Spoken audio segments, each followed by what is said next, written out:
Acara akan kita mulai.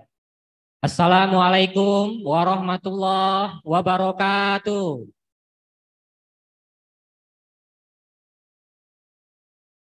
Habibun. Alhamdulillah, alhamdulillahirabbil alamin. Salam sejahtera untuk kita semua. Bapak Ibu, para peserta seminar yang berbahagia. Pada hari ini kita akan laksanakan seminar Pramuktamar Muhammadiyah dan Aisyah dengan tema perspektif Muhammadiyah menyikapi persoalan hukum di Indonesia. Tadi kita sudah sama-sama mendengar bahwa Indonesia saat ini menandakan sedang tidak baik-baik saja. Karena banyak persoalan, baik kejahatan biasa maupun luar biasa yang terjadi. Maka dari itu, nanti kita akan dengar dari pembicara utama atau keynote speaker akan menyampaikan pandangannya dan disusul oleh para narasumber yang sangat berkompeten di bidangnya. Baik Bapak Ibu, para peserta seminar yang berbahagia, saya akan sapa para narasumber dan keynote speaker pada hari ini. Yang pertama ada Bapak Dr. Slamet Haryadi, SHMHum, sebagai keynote speaker pada hari ini. Dan para narasumber, yang pertama ada Dr. Kandidat Suwardi, SHMH, CM CPLE, selaku Ketua AMM Lampung Utara. Yang kedua ada Bapak Wansori, Sarjana Hukum, selaku Ketua DPRD Lampung Utara. Selanjutnya ada Bapak Muhtadli, SHMH, selaku Ketua STIH Muhammadiyah Kalianda. Selanjutnya ada Bapak Erman Sarip, SHMH MM CLA, selaku Kabak Peraturan Perundang-undangan Provinsi Lampung, Biro Hukum, melalui Zoom yang sudah hadir juga pada hari ini. Selanjutnya ada Bapak Dr. Kandidat Irhamuddin, SHMH, selaku peneliti hukum. Selanjutnya ada Bapak Andi Barkah Mardianto, SHMH, selaku WKPN Kota Bumi. Selanjutnya ada Ibu Hera Handayani, SHMH, selaku Jaksa Pengacara Negara Kejaksaan Negeri Kota Semarang. Baik Bapak Ibu yang berbahagia, izinkan saya untuk memandu acara hari ini. Yang pertama nanti akan disampaikan oleh keynote speaker, serta dilanjutkan oleh para narasumber. Izin Bapak-Bapak, Ibu narasumber, nanti saya akan berikan waktu 8 menit untuk memberikan paparannya terkait perspektif masing-masing, terkait isu atau persoalan hukum yang ada saat ini. Izinkan saya nanti 2 menit terakhir untuk mengingatkan. Baik Bapak Ibu, hadirin para peserta seminar yang berbahagia, baik luring maupun daring, langsung saja masuk acara inti. Kepada Bapak Dr. Slamet Haryadi, SHMHum, sebagai keynote speaker, disilakan.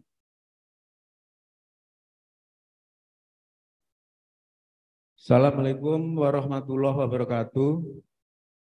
Yang saya hormati dan saya banggakan para narasumber, baik yang hadir dalam forum ini maupun narasumber yang melaksanakan secara daring, serta seluruh peserta diskusi atau seminar yang saya banggakan.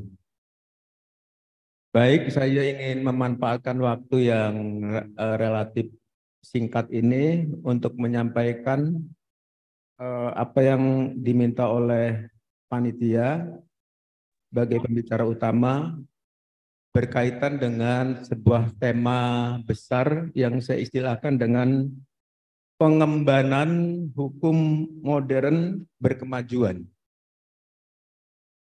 Ada 3 konsep yang saya coba hadirkan di dalam judul itu. 1, konsep pengembangan hukum yang berasal dari kata pengemban hukum, yang ini untuk membedakan dengan konsep aparat penegak hukum dalam pengertian lebih sempit, aktor hukum pelaku-pelaku hukum dan lain sebagainya. Pengembangan hukum lebih menunjuk kepada muatan-muatan yang lebih luas, seperti dikatakan Ketua PWM, wa isqala rabbukalil malaikatu inni ja'ilun fil ardi. Jadi seorang pengemban hukum, dia punya akuntabilitas, punya amanah, punya tanggung jawab, punya kejujuran, punya sains untuk mencerahkan, mendakwahkan, untuk mengajak berbuat yang baik dan menjauhi yang buruk. Nah, ini konsep pengemban hukum yang menurut saya lebih bisa dimaknai ketika kita menghadapi perkembangan hukum nasional, perkembangan hukum modern yang menurut saya berada di simpang jalan. Kemudian konsep yang kedua adalah konsep hukum modern. Bapak, Ibu, dan hadirin semua, konsep hukum modern ini adalah konsep yang awalnya dikembangkan oleh tokoh-tokoh filsafat hukum yang berbasis positivisme hukum. Yang di sana secara rasional mendewakan akal, menjadikan hukum sebagai teknologi, hukum sebagai teknik, hukum sebagai mekanistik di dalam kerangka untuk bagaimana melaksanakan yang namanya undang-undang dan prosedurnya. Jadi hukum modernnya, hukum yang kita laksanakan, hukum yang kita terima dan kita jalankan, ini adalah hukum modern. Jadi sekumpulan aturan-aturan yang memang dibuat oleh pemerintah untuk dipaksa tanpa berpikir itu peraturan adil atau tidak adil agar dilaksanakan oleh warga negara. Kira-kira begitu. Tapi substansinya pada rasionalitas, kemudian adalah memisahkan. Jadi hukum modern memisahkan dengan anasir-anasir akhlak, budaya, nilai-nilai sosial, dan lain sebagainya. Jadi hukum sebagai satu kesatuan yang bersifat norma-norma yang ada, yang seharusnya kemudian tidak boleh dicampur-campur yang lain. Hasilnya adalah peraturan perundang-undangan. Kemudian yang ketiga, konsep yang ketiga adalah berkemajuan. Konsep berkemajuan menunjuk pada konsep Muhammadiyah dalam sejarah panjang pergerakan Muhammadiyah.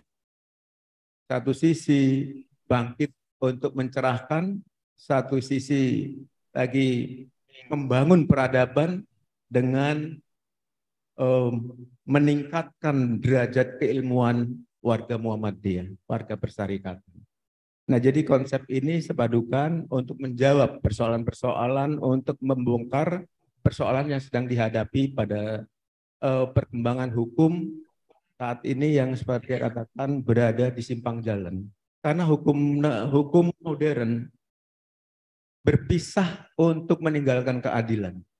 Maka ini menjadi hal penting pada kesempatan ini.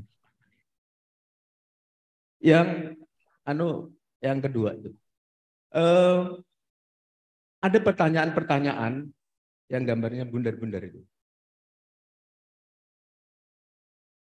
Pertama lagi. Nah, ada pertanyaan-pertanyaan hukum yang bagus atau orang yang baik. Orang yang baik atau hukum yang baik. Atau hukum orang yang baik, hukum yang buruk, atau sebaliknya. Pertanyaan-pertanyaan ini sering muncul di dalam perdebatan nasional.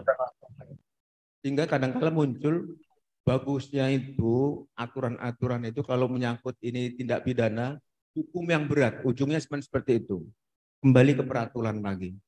Hukum mati dan lain sebagainya. Bunyi-bunyi seperti itu yang menunjukkan bahwa pada akhirnya kita ini mengarah kepada bagaimana aturan-aturan itu menjawab. Padahal semua banyak aturan-aturan mengatur tentang hukuman mati misalnya. Di Indonesia masih menganut hukuman mati. Nah, jadi ini pertanyaan penting yang belum terjawab sampai dengan hari ini. Sebenarnya yang diperlukan untuk memperjuangkan hukum, menegakkan keadilan itu, hukum yang bagus atau orang yang bagus. Nah, ini nanti kita bisa lihat. Bisa lanjut, Mas. Nah, Bapak Ibu kembali kepada konsep hukum modern. Hukum modern seperti saya gambarkan adalah sebuah tools. Tool itu adalah alat yang biasa digunakan dalam praktek-praktek teknologi. Dalam persoalan-persoalan mesin seperti itu. Maka konsep hukum dalam hukum modern itu adalah alat. Yang namanya alat berarti digunakan juga oleh yang bisa menggunakan alat itu agar berjalan secara mekanistis dan prosedural. Dalam konsep hukum modern itu digambarkan adalah ya bagaimana bekerjanya peraturan perundang-undangan. Hukum dioperasionalkan oleh bekerjanya peraturan perundang-undangan agar perundang-undangan itu dimengerti, diterima, dan dijalankan seperti itu. Nah, dalam posisi ini, yang saya katakan tadi, meninggalkan moral, meninggalkan akhlak, maka perpisahan antara hukum dan keadilan itu terjadi manakala hukum terus dengan fungsinya menjadikan aturan-aturan, menjadikan undang-undang sebagai alat untuk menegakkan hukum. Sementara hukum dalam konsep hukum terlepas hukum modern, hukum pramodern maupun postmodern, maka hukum adalah untuk mewujudkan keadilan. Keadilan menjadi parameter kemanusiaan yang harus dijaga oleh hukum itu sendiri. Maka sebuah dilema pada saat ini ketika hukum tidak bisa menjawab keadilan. Lanjut, Mas.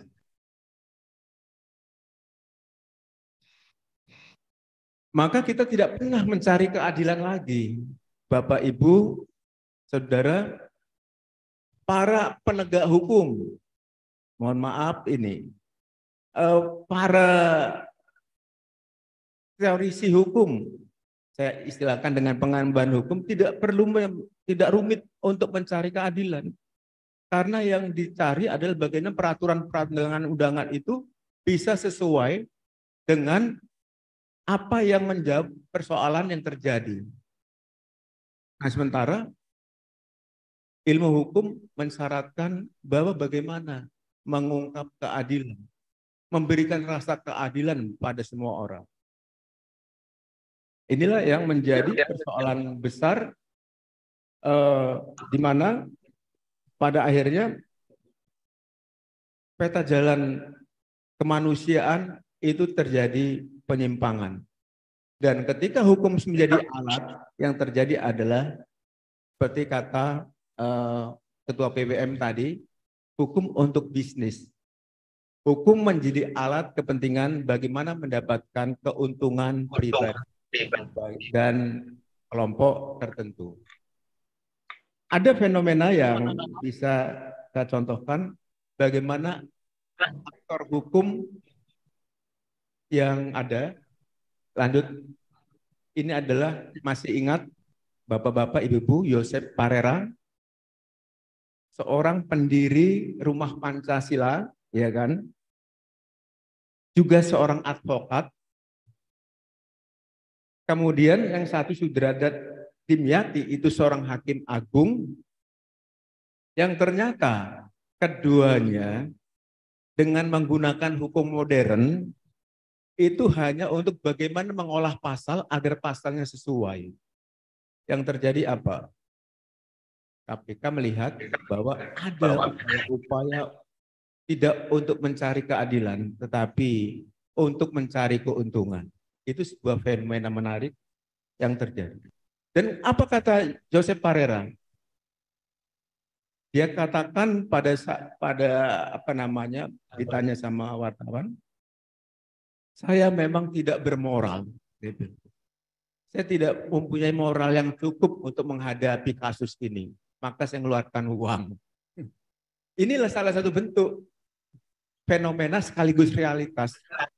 Bahwa ketika kita masuk terlibat dalam persoalan bekerjanya hukum modern, kita tidak menggunakan moral, kita tidak menggunakan sains hukum, maka yang terjadi kita akan terlibat dalam proses-proses yang tidak bermoral, yaitu proses bisnis, proses-proses kepentingan dan berikutnya. Dan ini akan melemahkan pendidikan hukum kita. Bagaimana pendidikan hukum akan bisa menjaga kemanusiaan ketika praktek-praktek bekerjanya hukum seperti itu. Salah satu contoh adalah lembaga pendidikan seperti Universitas Lampung yang ternyata karena hukum modern tadi menyiapkan yang namanya melalui jalur mandiri. Hukum, jalur mandiri adalah hukum. Siapapun bisa masuk. Kemudian jalur mandiri digunakan sebagai cuman untuk kepentingan, yang terjadi adalah menguntungkan diri sendiri.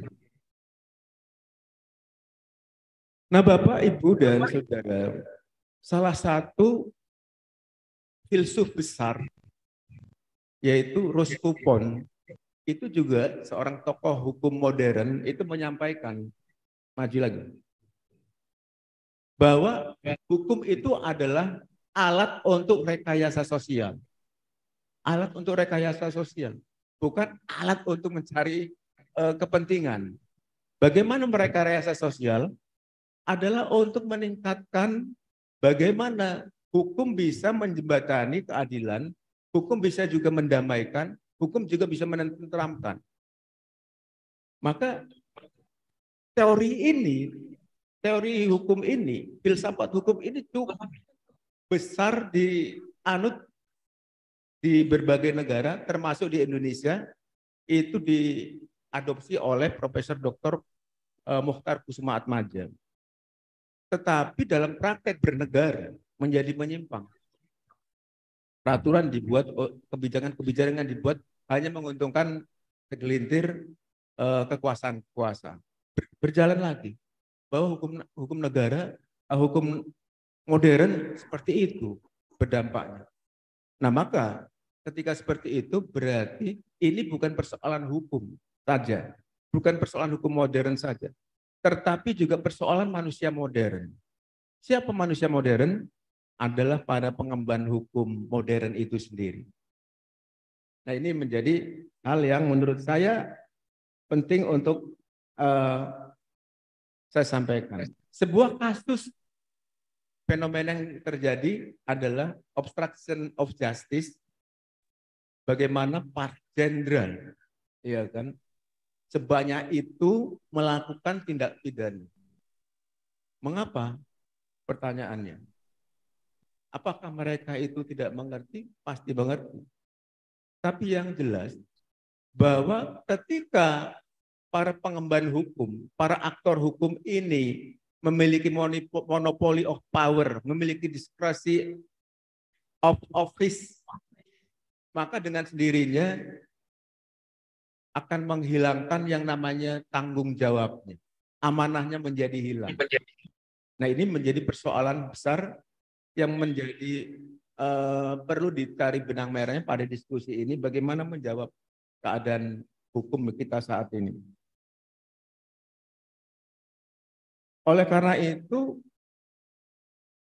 persoalan-persoalan yang terjadi dalam gelanggang hukum ini bisa di pengadilan, bisa di kejaksaan, bisa di kepolisian, bisa di luar dan lain sebagainya. Yang terjadi bukan dialektika hukum. Yang terjadi bukan bagaimana tentang kebenaran. Bagaimana tentang kesalahan. Bagaimana tentang keadilan. Bagaimana tentang kezoliman. Bukan seperti itu.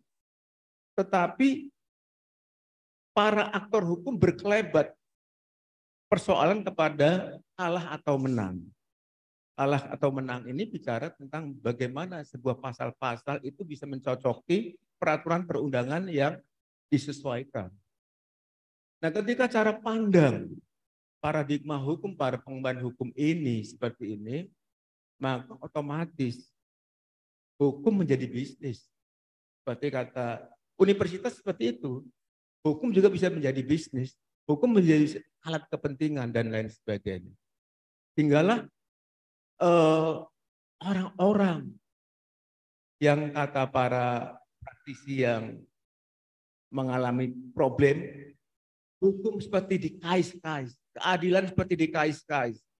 Bukan dicari lagi, bukan didapatkan, mengkais keadilan, saking susahnya. Ini problem yang dihadapi kita. Nah, ini penting bagi pendidikan tinggi hukum, terutama Muhammadiyah. Konsep Muhammadiyah mengedepankan pada kemajuan. Kemajuan di sini adalah berhubungan dengan bagaimana Islam yang diejawantahkan oleh Al-Quran dan As-Sunnah itu menjadi bagian yang inheren melekat dalam keseharian hidup pengemban hukum ini. Maka Islam menjadi fondasi penting untuk bekerjanya hukum modern. Karena Islam mampu menjawab dalam berbagai problem persoalan kemanusiaan dan keadilan. Baik zaman tradisional sampai dengan zaman modern, pasca modern, postmodern, ia akan bisa menjawab. Nah, maka ini menjadi penting konsep Islam sebagai rahmatan lil alamin yang di sana memiliki tujuan bagaimana keadilan itu bisa diwujudkan. Ini tinggal sedikit lagi. Biar tuntas. Nah, bapak-bapak, ibu-ibu, seperti dikatakan Prof. Marzuki, bahwa Rasulullah itu pertama kali menerima wahyu itu adalah ayat Al-Quran tentang Iqra. Yang di situ bahwa membaca menjadi bagian penting literasi di dalam kita itu mengembangkan hukum. Jadi tidak cukup hanya memahami peraturan perundang-undangan, menyelesaikan masalah hukum yang rumit. Dia harus punya berbagai literasi hukum yang berhubungan dengan keadilan, berhubungan dengan kemanusiaan. Nah, oleh karena itu Muhammadiyah di sini pada akhirnya Islam sebagai sains dalam konsepnya harus diintegrasikan di dalam tatanan kehidupan sehari-hari. Jadi secara metodologi dimasukkan dalam kehidupan sehari-hari, kemudian sebagai cita-cita dia harus dijalankan untuk mewujudkan masyarakat yang rahmatan lil alamin.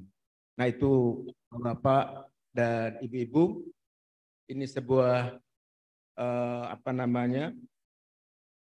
persoalan hukum yang sejatinya kita hadapi dan menjadi kita bersama. Wabillahi taufik wal hidayah.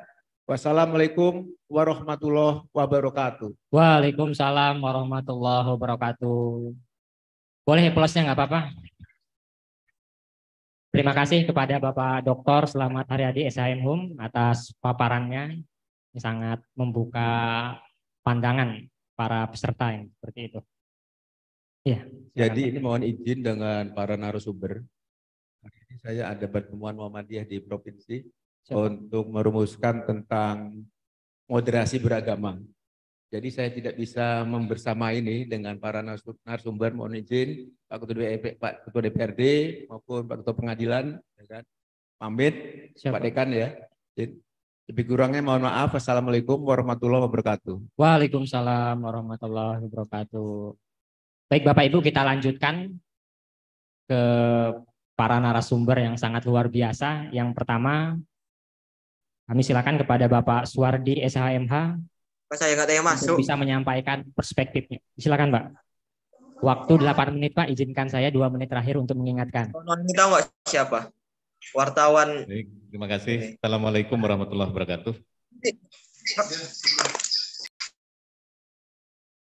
Yang saya hormati Pak Dr. Selamat Haryadi, selaku keynote speaker kita pada hari ini.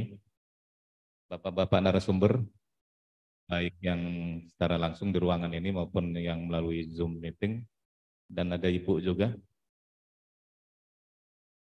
Saudara-saudara sekalian, kita berbicara terkait perspektif Muhammadiyah dalam melihat perkembangan hukum di Indonesia. Kalau saya melihat bahwa sebenarnya Muhammadiyah itu sudah memposisikan dirinya sebagai organisasi yang memang dibutuhkan oleh masyarakat. Ada satu konsep yang diusung oleh Muhammadiyah itu namanya konsep Islam wasatiyah. Jadi Islam yang memang berdiri di posisi yang tengah. Jadi yang mengharapkan bahwa umat ini memperoleh keadilan, memperoleh kesejahteraan, kemudian menjadi agama yang rahmatan lil alamin.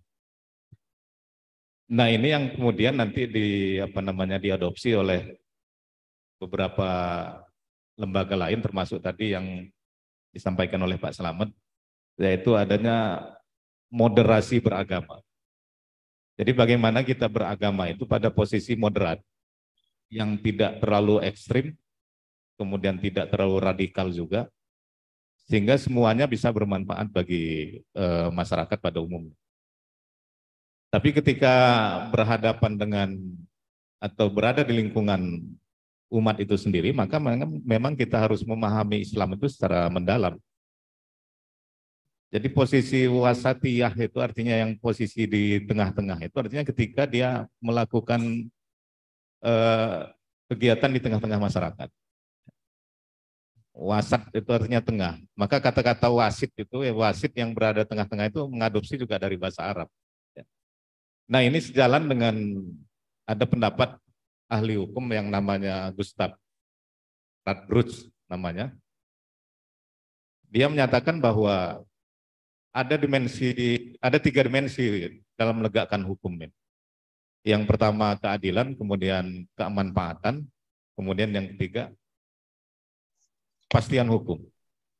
Nah, di Islam wasatiyah yang diusung oleh Muhammadiyah ini memang dia mengharapkan adanya keadilan.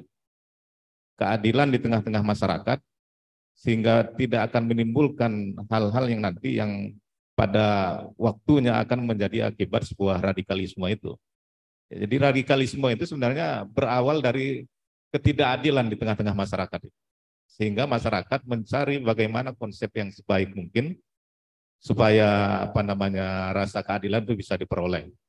Tapi mungkin caranya yang berbeda dengan melakukan segala cara itu tadi. Jadi jika dikaitkan apa yang disampaikan oleh Muhammadiyah itu konsep wasatiyah itu memang sejalan dengan yang disampaikan konsep hukum yang dikemukakan oleh Gustav Radbruch tadi. Dia menyatakan bahwa dimensi hukum yang pertama itu adalah keadilan. Kemudian yang kedua adalah kemanfaatan. Ini juga sejalan dengan apa yang disampaikan tadi bahwa bagaimana Islam itu bisa memberikan manfaat bagi masyarakat, di tengah-tengah masyarakat. Jadi ada memberikan kemaslahatan umat terhadap umat. Ya. Jadi kalau dia bicara hukum ya memang sudah tidak asing lagi bagi Muhammadiyah bagaimana dia melihat perspektif hukum di Indonesia ini. Kalau kita mengikuti berita banyak sekali kejadian-kejadian yang memang diadvokasi oleh Muhammadiyah. Misalnya kejadian Siono misalnya yang sudah terlanjur dituduh teroris, ternyata dia bukan teroris. Nah, tidak ada satupun lembaga yang mau membela Siono ini karena dia dari awal sudah dinyatakan sebagai seorang teroris. Tapi Muhammadiyah maju ke depan, bukan berarti membela terorisnya, Tapi bagaimana menemukan rasa keadilan yang diperoleh oleh si Yono ini? Ternyata memang di kemudian hari terbukti bahwa si Yono ini bukan seorang teroris. Kemudian ada banyak hal misalnya yang dilakukan oleh Muhammadiyah dalam rangka penegakan hukum di Indonesia ini. Nah, itu yang akan memberikan manfaat bagi masyarakat yang dianggap Muhammadiyah dalam perspektif ini, memberikan manfaat bagi masyarakat, baik dia sebagai umat Islam maupun sebagai umat-umat lain dalam perspektif kehidupan berbangsa dan bernegara ini. Kemudian ada yang ketiga yang dikemukakan oleh Gustaf ini yaitu kepastian hukum. Nah, kepastian hukum ini memang agak sulit kalau kita melihat dengan kondisi yang ada di Indonesia ini. Mungkin juga karena memang peraturan atau undang-undang juga kadang-kadang tidak memberikan kepastian hukum. Sehingga akhirnya pada implementasinya juga akhirnya tidak memperoleh kepastian hukum. Maka saya sebenarnya lebih sepakat bahwa seorang hakim itu tidak harus memutuskan satu perkara itu berdasarkan peraturan perundang-undangan saja. Tapi dia bisa melihat bagaimana perkembangan hukum di masyarakat itu sendiri. Jadi tidak melulu bahwa hitam putih harus berdasarkan undang-undang, tapi bagaimana melihat perkembangan kasus-kasus yang ada di masyarakat itu, yang memang kadang-kadang memang tidak diatur di dalam undang-undang di Indonesia. Jadi sejalan apa yang disampaikan oleh Pak Slamet tadi, ada beberapa pendapat hukum terkait dengan engineering sosial misalnya, kemudian hukum itu sebagai alat sehingga bisa ditegakkan dengan sebenar-benarnya. 2 menit lagi, Pak Su. Iya. Pada kesempatan ini juga saya berpesan pada para penegak hukum. Jadi artinya paling tidak ini mendekati rasa keadilan bagi masyarakat. Karena adil itu juga agak relatif juga. Adil menurut tersangka belum tentu, terdakwa belum tentu adil menurut hakim. Adil menurut hakim juga belum tentu menurut korban atau menurut jaksa misalnya. Paling tidak ini mendekati rasa keadilan. Sehingga hukum di Indonesia ini bisa tegak. Jangan sampai yang pepatah mengatakan bahwa hukum di Indonesia ini tajam ke bawah tapi tumpul ke atas itu tetap berlangsung sampai nanti kita tidak ada lagi di dunia ini. Maka ini akan menjadi persoalan yang berlarut-larut. Saya kira itu mungkin pengantar diskusi kita. Mungkin ada narasumber lain yang memang lebih kompeten di bidang ini. Terima kasih. Assalamualaikum warahmatullahi wabarakatuh. Waalaikumsalam warahmatullahi wabarakatuh. Terima kasih kepada Pak Suwardi SHMH. Selanjutnya kami minta kepada Bapak Wansori SH, Ketua DPRD Lampung Utara, untuk bisa menyampaikan perspektifnya. Silakan Bapak. Baik, bismillahirrahmanirrahim. Assalamualaikum warahmatullahi wabarakatuh. Tapi pun saya menyampaikan berkaitan dengan hal-hal yang terjadi, fenomena persoalan hukum yang terjadi di masyarakat, yang real. Kenapa dalam seminar ini harus saya sampaikan bahwa ini mungkin dalam Muktamar Muhammadiyah ini menjadi peran serta adik-adik mahasiswa hukum juga terlibat langsung di tengah-tengah masyarakat. Saya melihat fenomena yang terjadi hari ini seperti contoh polisi sulit mengungkap kasus pencurian. Ini minim sekali. Minim sekali aparat penegak hukum itu mengungkap kasus pencurian. Kenapa saya sampaikan ini kepada adik-adik semua untuk terlibat di dalam persoalan ini juga? Karena setiap kasus pencurian yang terjadi di masyarakat real paling bawah, ketika motor mereka hilang di dalam rumah, mereka enggan melapor ke aparat penegak hukum. Kenapa mereka enggan melapor ke aparat penegak hukum? Karena kesadaran dalam mereka berhukum juga sangat minim. Nah, dalam kesempatan ini, adik-adik semua dan kita semua harus ikut berpartisipasi mendorong kesadaran masyarakat dalam hal tindakan ketika ada kejadian-kejadian di tengah-tengah masyarakat, contoh pencurian di malam hari, mereka harus melapor ke aparat penegak hukum dengan mereka harus berproses melengkapi bukti-bukti apa yang bisa mendukung untuk melakukan ungkap kasus tersebut. Nah, hari ini yang terjadi di masyarakat, ini kenyataan yang kita saksikan bersama, mungkin dari Muhammadiyah juga bisa berperan. Ketika masyarakat melapor ke aparat penegak hukum, mereka enggan untuk memberikan saksi dan bukti-bukti. Sehingga berapa banyak proses hukum yang terjadi mengenai pencurian di malam hari, mengenai kejahatan, itu sangat menemukan jalan buntu. Aparat penegak hukum itu tidak cukup bukti untuk mengungkap kasus tersebut. Maka kita punya kesadaran melalui kesempatan ini juga, mahasiswa dan para penegak-penegak hukum yang mungkin hadir pada hari ini, untuk memberikan support juga kepada masyarakat bahwa agar mereka melapor itu harus dilengkapi dengan bukti-bukti. Biar aparat penegak hukum juga memberikan jawaban dalam proses ungkap kasus tersebut. Proses ini terjadi tergerus bahwa masyarakat juga nggak mau lapor karena mereka percuma. Setiap mereka melapor tindak kejahatan pencurian di malam hari itu atau tindak kejahatan yang lain-lain itu, minim kasus itu untuk diungkapkan. Tapi kesadaran masyarakat untuk melakukan proses hukum tersebut itu juga minim juga. Contoh, setelah mereka melapor, mereka tidak, polisi dalam hal aparat penegak hukum meminta ada tidak saksi, ada tidak bukti-bukti yang mencukupi. Nah, ini tidak mau dilengkapi, tidak mau dilaksanakan. Sehingga animo masyarakat itu dalam hal ini sudah malas melaporkan kepada aparat penegak hukum. Nah, karena materi kita ini adalah bagaimana perspektif kita persoalan hukum, ya ini persoalan yang mendasar juga. Mari bersama-sama kita memberikan edukasi, dorongan kepada ruang lingkup kita. Minimal hari ini mahasiswa yang menempuh kuliah jalur hukum, berikan kesadaran hukum bahwa setiap kejadian apapun bukan hanya melapor, tapi proses bukti-bukti hukum yang harus kita lengkapi agar perkara itu memberikan jawaban, memberikan rasa kepercayaan kepada tetangga dan orang lain bahwa persoalan ini terungkap. Nah, ini peran serta kita semua, gitu loh. Peran serta kita semua. Saya memberikan contoh kasus, ada kejadian tetangga saya itu kehilangan. Saya sarankan untuk melapor ke aparat penegak hukum. Mereka nggak mau. Gitu loh. Apa dasar fundamental mereka nggak mau itu? Karena mereka sudah punya contoh di desa itu banyak sekali pencurian di malam hari atau kriminal lain yang tidak terungkap. Tapi persoalan ini bukan persoalan di APH, aparat penegak hukum saja. Persoalan ini juga kesadaran masyarakat untuk memenuhi konstruksi perkara tersebut.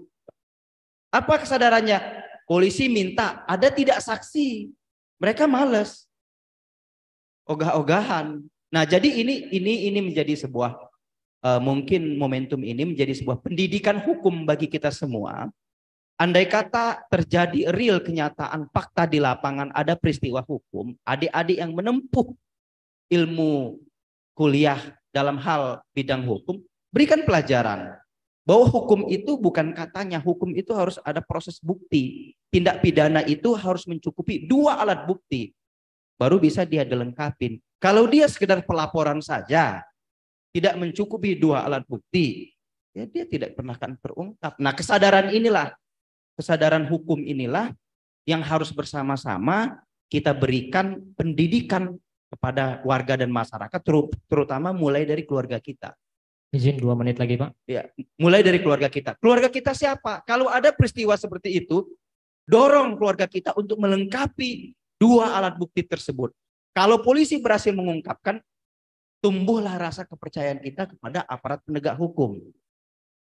Itu kalau menurut saya. Karena persoalan ini adalah persoalan yang saling membutuhkan dan saling mengikat di antara satu sama lain. Polisi memerlukan alat bukti dan saksi. Kalau kita tidak menyuguhkan itu, tidak akan pernah terungkap. Oleh karenanya kesadaran hukum itu sangat kita butuhkan.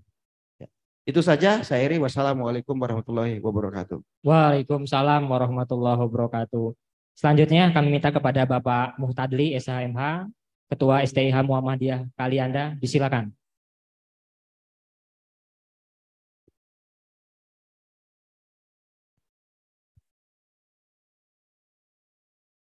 Assalamualaikum warahmatullahi wabarakatuh. Tabik pun yang kami hormati, pimpinan Universitas Muhammadiyah Kota Bumi, ada Pak Didi, Ketua Warek 1 dan Pak Warek 3, dan Pak Dekan Fakultas Hukum dan Ilmu Sosial UMKO, yang saya hormati Pak WKPN Pengadilan Negeri Lampung Utara, dan Pak Ketua DPRD Lampung Utara, dan Bapak Ibu narasumber yang lain yang hadir pada hari ini di Zoom meeting. Khususnya kepada para peserta seminar dalam rangka Pramuktamar Muhammadiyah ke-48 yang insya Allah akan dilaksanakan di Solo, Jawa Tengah. Bapak Ibu yang kami hormati, sesuai dengan apa yang disampaikan oleh para pendahulu, tentu ada beberapa percikan pemikiran yang dapat kita ambil beberapa kesimpulan terkait misalnya dengan problematika hukum dan penegakan hukum di Indonesia. Nah, problematika hukum kita di Indonesia itu memang berangkat dari proses konseptual yang ada di dalam perumusan hukum itu sendiri. Karena hukum itu dikonseptualisasikan atau dirumuskan di dalam proses pembentukan hukum itu sendiri. Kalau kita berkaca misalnya dalam beberapa teori, misalnya dalam legal sistemnya, law and enforcement misalnya. Pembentukan hukum itu dimulai dari proses dialektika antara dalam 3 fondasi dasar, yaitu substansi hukum, struktur hukum, dan budaya hukum. Di dalam substansi hukum, kita mengenal tentu bagian dari proses pembentukan hukum yang kita kenal dengan di Indonesia itu pembentuk hukum. Di dalam pembentuk hukum, dalam merumuskan produk hukum, salah satu produk perundang-undangan, itu dibuat harus sesuai dengan konteks substansinya. Karena substansi hukum itu tentu juga harus berpijak pada fondasi dasar nilai filosofis berbangsa dan bernegara. Dan di Indonesia kita mengenal dengan ada namanya filosofi berbangsa dan bernegara, yaitu Pancasila. Nilai-nilai Pancasila inilah yang kemudian menjadi konstruksi untuk membentuk produk hukum yang Pancasila berdasarkan pada nilai-nilai yang mendasar. Yang kedua adalah struktur hukum. Bagaimana aparat penegak hukum dan kelembagaan hukum dan aparatnya. Tentu ini juga berpijak pada morality. Tadi sudah disinggung bagaimana hukum yang baik, kalau aparat hukumnya tidak baik, ini juga akan berjalan. Atau aparat hukumnya itu baik, tapi hukumnya tidak baik, ini juga masih jadi pertanyaan. Apakah itu maksimal dalam hukum dan penegakan hukumnya? Yang ketiga, itu menyangkut dengan budaya hukum. Kesadaran berhukum kita dalam, misalnya dalam hukum konstitusi kita, berbangsa dan bernegara, tentu kita berpijak pada Pancasila dan Undang-Undang Dasar 45. Seberapa jauh kita mengimplementasikan nilai-nilai Pancasila dan Undang-Undang Dasar 45. Misalnya dalam pembentukan produk hukum atau undang-undangan. Beberapa tempo tahun yang lalu, di tahun 2020, kita menyaksikan sendiri bagaimana pembentuk hukum itu kemudian direspon secara masif oleh masyarakat dalam pembentukan hukum yang tidak melibatkan masyarakat. Misalnya Undang-Undang Cipta Kerja. Itu kalau dikaitkan dengan pembentukan hukum dengan sistem legal sistemnya law enforcement, dari substansi hukum itu bermasalah, secara struktur pembentuk hukum juga bermasalah yang tidak melibatkan masyarakat misalnya. Yang ketiga, budaya hukum kita. Kita tidak memahami bagaimana itu dapat bermanfaat bagi masyarakat Indonesia. Lanjut lagi Mas. Terus Terus, nah, strategi. Saya lanjut ke lompat ke strategi pembangunan hukum responsif dimulai dengan pembangunan supremasi hukum sebagai pintu utama. Sebuah bangsa dalam melahirkan suatu konsepsi bahwa hukum menjadi garda terdepan dalam menciptakan keamanan dan stabilitas suatu bangsa. Namun hukum yang ada saat ini hanya dipahami sebagai suatu aturan yang bersifat kaku dan menekankan pada aspek the legal system tanpa melihat kaitan antara hukum dengan persoalan-persoalan yang mendasar, yang hidup dan berkembang di masyarakat. Ini yang kemudian menjadikan sebuah opini di masyarakat bahwa hukum itu kosong. Hukum dibuat substansi. Atau aparat hukum dalam menjalankan hukum yang tidak pasti. Jadi bagaimana mungkin kita akan mendapatkan kepastian hukum kalau aparat hukum, struktur hukum itu menjalankan konsep hukum yang tidak pasti. Maka akan dengan sendirinya akan menciptakan konsep kemanfaatan hukum yang tidak pasti. Oleh karena itu menjadi persoalan mendasar bagi kita. Bagaimana kita sama-sama untuk dapat membudayakan hukum yang bernilai dengan nilai Pancasila. Agar persoalan-persoalan hidup yang mendasar tadi sampaikan tadi, misalnya persoalan tindak pidana misalnya. Mana persoalan tidak pidana yang tipiring misalnya, itu yang dapat di restoratif justice, itu pendekatan kemanusiaan. Jadi tidak semua persoalan tidak pidana yang ringan itu masuk proses tahapan proses peradilan. Ini juga menjadi persoalan baru. Kalau misalnya contoh kasus nenek Minah itu yang mencuri kakao itu harus dihukum misalnya. Kalau perkara ini dengan ratusan jenis atau mungkin ribuan jenis perkara yang sama, kemudian harus masuk dalam proses peradilan, berapa keuangan negara yang akan tersita untuk ngurusin perkara yang model begitu. Izin 2 menit lagi, Pak Mutadli. Ya, langsung ke penutup. Terus, ya, yang kedua. Nah, untuk mengalirkan kepercayaan masyarakat, maka dibutuhkan apa penegak hukum yang memiliki integritas baik, aturan hukum yang responsif, yang sejalan dengan nilai Pancasila, dan selanjutnya diimplementasikan ke dalam pelaksanaan tugas sehari-hari oleh para penegak hukum. Ketiga konsep ini harus berjalan seiringan, berdampingan agar integratif hukum itu dapat berjalan dengan baik. Mungkin itu yang dapat saya sampaikan, kurang dan lebihnya saya mohon maaf. Fastabiqul khairat. Wassalamualaikum warahmatullahi wabarakatuh. Waalaikumsalam warahmatullahi wabarakatuh. Terima kasih kepada Pak Mutadli. Selanjutnya kami minta kepada Bapak Herman Sarip, SHMH, MM, CLA, Kabak Peraturan Perundang-undangan, Biro Hukum Setda Provinsi Lampung, disilakan yang sudah bergabung di Zoom.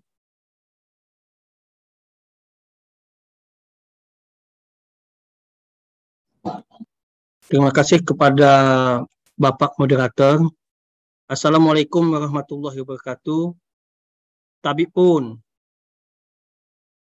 yang kami hormati Bapak Profesor Majuki Nur, MS, selaku Ketua Pimpinan Wilayah Muhammadiyah Lampung, Bapak Rektor UMKO, Bapak Dr. Sumarno MPD, Bapak Kaprodi Magister Hukum UMKO, Bapak Dr. Selamat Haryadi SHMH, Bapak Dekan Fakultas Hukum dan Sosial UMKO, Bapak Suwardi SHMH CMCP CLE, Bapak Wakil Rektor 1 UMKO, Bapak Dr. Didi Ermawadi SHMH, Bapak Wakil Rektor 3 UMKO, Bapak Ilmahudin SHMH, Bapak Salih M. Abduh, Ketua Stih Muhammadiyah Kalianda, Bapak Ketua DPRD Kabupaten Lampung Utara, Wansuri SH, dan Bapak Ibu dosen Fakultas Hukum Sosial UMKO. Perkenalkan diri, saya Herman Sarip, Kabak Peraturan Perundang-undangan, Biro Hukum Setda Provinsi Lampung, dan juga alumni dari Stih Muhammadiyah Kota Bumi tahun 96. Jadi saya juga alma mater dari Stih Kota Bumi Lampung Utara. Terima kasih kepada panitia yang telah memberikan kesempatan kepada saya untuk menjelaskan pandangan dan peran serta Biro Hukum Provinsi Lampung dalam menyikapi persoalan hukum di Indonesia terkait dengan regulasi. Bisa ditampilkan ininya, materinya, panitia. Adapun latar belakang kenapa Biro Hukum Setda Provinsi Lampung saya menyampaikan materi terhadap regulasi daerah, karena persoalan regulasi daerah di Provinsi Lampung ada persoalan yang cukup penting untuk kami sampaikan pada kesempatan siang hari ini. Pertama, bahwa masalah hukum di Indonesia, yaitu khususnya Provinsi Lampung, terkait dengan regulasi di daerah, yaitu daripada pelaksanaan implementasi peraturan perundang-undangan yang nyatanya tidak sesuai dengan kewenangan yang diatur dan tumpang tindih dengan peraturan yang di atasnya. Artinya, peraturan perundang-undangan yaitu produk hukum daerah seperti Perda, Perkada, dan keputusan kepala daerah yang kewenangannya tidak sesuai dengan ketentuan yang diatur. Artinya tumpang tindih. Yang kedua, potensi masalah hukum di Indonesia ini saya dapat inventarisir ada 6. Pertama, tuntutan masyarakat terhadap kepastian hukum di berbagai kita menyusun regulasi di daerah. Yang kedua, pelayanan publik yang secara nyata bahwa tidak optimal. Artinya pelayanan publik yang dilakukan oleh pemerintah atau satuan kerja yang tidak transparan. Artinya masih bertele-tele dalam melaksanakan urusan pelayanan publik di Provinsi Lampung. Yang ketiga, kesalahan prosedur. Artinya tidak adanya standar operasional prosedur yang jelas dilaksanakan oleh pelaksana kebijakan di daerah. Contohnya dalam penerapan SOP pelayanan perizinan yang nyata-nyatanya masih tidak sesuai dengan SOP yang telah ditentukan. Yang keempat, hubungan kerja. Di sini dapat kami sampaikan hubungan kerja ini penting karena akan menjadi salah satu poin penting dalam hal koordinasi yang baik antar semua lembaga dan stakeholder. Yang kelima, di sini peraturan perundang-undangan merupakan peraturan perundang-undangan yang dapat diimplementasikan dan dapat didayagunakan dan berhasil guna. Contohnya, kami di Biro Hukum dalam melaksanakan penyusunan suatu produk hukum daerah mencermati ketentuan baik dia materi muatannya maupun dari substansi yang akan disusun. Yang keenam ini masalah korupsi. Ya, dapat kita ketahui banyak sekali korupsi yang berlangsung pada saat ini yang menyangkut terhadap kalangan pemerintah daerah, DPRD, dan lembaga peradilan. Next, lanjut. Dalam materi saya yang saya sampaikan pada kesempatan siang hari ini, saya menjelaskan terhadap peran Biro Hukum Provinsi Lampung dalam persoalan hukum di Indonesia terkait dengan regulasi yang disusun oleh pemerintah Provinsi Lampung. Pertama, dapat kami sampaikan bahwa pembentukan peraturan daerah harus berlandaskan pada Pancasila. Karena semakin kita ke depannya menyusun suatu peraturan perundang-undangan, materi muatan nilai-nilai Pancasila harus kita tanamkan dan kita bentuk untuk suatu pelaksanaan dari peraturan daerah tersebut. Ya, kita ketahuilah Pancasila pada saat ini hanya dipandang sebagai ya materi yang tidak disenangi oleh ya suatu hal yang ingin kita sampaikan. Pancasila harus berdasarkan pada nilai-nilai Pancasila. Yang kedua, waktunya Pak Herman. Mengharmonisasikan materi muatan kerja berlandaskan Pancasila. Yang ketiga, proses daripada fasilitasi peraturan daerah. Yang keempat, harmonisasi kebijakan daerah. Nik, lanjut. Dalam pembentukan suatu rancangan peraturan daerah atau peraturan yang berdasarkan Pancasila, dapat kita ketahui Pancasila termuat dalam alinea keempat Undang-Undang Dasar 1945 yang dapat kita ketahui bersama nilai-nilai Pancasila itu satu, ketuhanan yang Maha Esa, kedua, kemanusiaan yang adil beradab, yang ketiga, persatuan Indonesia, yang keempat, kerakyatan yang dipimpin oleh hikmat kebijaksanaan dalam pengusahaan perwakilan, yang kelima, keadilan sosial bagi seluruh Indonesia. Amanat pada dasar Pancasila dapat kita ketahui termaktub dalam konstitusi kita, Undang-Undang Dasar 1945, artinya dalam pasal 18 ayat 6, pemerintah daerah berhak menetapkan perda dan peraturan lain untuk melaksanakan otonomi dan tugas pembantuan. Dan diturunkan kepada Undang-Undang 23 tahun 2014 tentang pemerintahan daerah bahwa penyelenggaraan otonomi daerah dan tugas pembantuan daerah membentuk perda. Artinya semua landasan yang kita atur sudah harus menyesuaikan dengan Pancasila, konstitusi, dan ketentuan perundang-undang lainnya. Next, lanjut. Terhadap materi yang kita sampaikan pada kesempatan siang hari ini, saya tidak akan sebutkan satu persatu bahwa harmonisasi Raperda atau Perda berlandaskan nilai Pancasila ke-1 dalam pembentukan perundang-undangan pada intinya ketuhanan yang Maha Esa, artinya peraturan perundang-undangan yang dibentuk harus memberikan perlindungan dan penghormatan kepada setiap orang untuk percaya dan takwa kepada Tuhan yang Maha Esa sesuai dengan agama dan kepercayaan secara berkeadaban. Artinya nilai Pancasila yang ada di nilai Pancasila ke-1 sangat penting terhadap ketuhanan yang Maha Esa. Next, lanjut. 1 menit lagi, Pak. Izin, Pak. Ya, kita lanjutin yang ke selanjutnya. Kalau sila kedua terhadap Pancasila dapat kita sampaikan bahwa dibentuk harus memberikan pengakuan persamaan derajat, persamaan hak, dan persamaan kewajiban antar sesama manusia. Next, lanjut. Yang ketiga, sila ketiga itu Persatuan Indonesia, peraturan perundang-undangan yang dibentuk harus mampu menumbuh kembangkan rasa setiap orang memiliki dan mencintai tanah air, bersedia melindungi segenap bangsa dan seluruh tumpah darah Indonesia. Next, lanjut. Yang keempat, gerakan yang dipimpin oleh hikmat kebijaksanaan dalam pengusahaan perwakilan, peraturan perundang-undangan yang dibentuk harus dapat mendorong dan memberikan penghormatan terhadap aspirasi dan kepentingan rakyat dalam politik dan terus menyempurnakan sistem dan praktik demokrasi. Yang kelima, keadilan sosial bagi seluruh Indonesia, artinya peraturan perundang-undangan yang dibentuk harus mampu mendorong mengembangkan usaha bersama dengan semangat tolong-menolong. Next, lanjut. Yang terakhir, dapat kami sampaikan yang terakhir ini adalah, lanjut aja.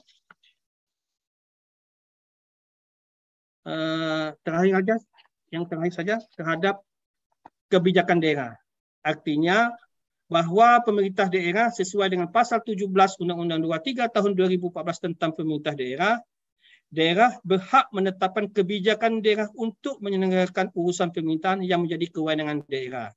Artinya Pemda diberikan hak untuk melakukan kebijakan dalam menyusun suatu peraturan daerah harus berdasarkan berpedoman pada norma standar prosedur dan kriteria yang telah ditetapkan oleh pemerintah pusat. Artinya semua kebijakan di daerah harus menyesuaikan NSPK yang telah ditetapkan oleh pemerintah pusat. Terima kasih. Wassalamualaikum warahmatullahi wabarakatuh.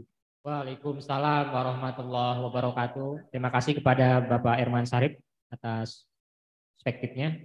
Selanjutnya kepada Bapak Andi Barkah Mardianto, SHMH, selaku Waka, Wakil Kepala PN Kota Bumi. Disilakan, Pak.